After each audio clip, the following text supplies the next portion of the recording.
ছেলে মাংস খাবে করছিল, তাই ওর বাবা অল্প করে মাংস নিয়ে এসছে। শরীর খারাপ ছিল, আমি দই মাখিয়ে রেখেছি। আর এদিকে মশলা কষিয়ে এই যে কড়াইতে দেব এখন। অল্প তেল মশলা দিয়ে এটা করছি।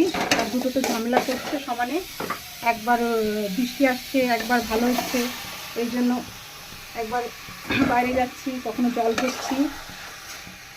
মাংসটা এই যে অল্প করে ভালো করে কষিয়ে নেই। দই মাখিয়েছিলাম। এবার এই যে দুটো দুষ্টুমি, এই দুটো দুষ্টুমি করতে করতে এই যে কি হয়েছে, কি করছে? মাংসটাকে কষিয়ে নিয়েছি। এবার আমি আজকে প্রেসারে করব, এই জন্য পাতলা করে হালকা করে, এই জন্য এটা প্রেসারের মধ্যে দেওয়া হচ্ছে।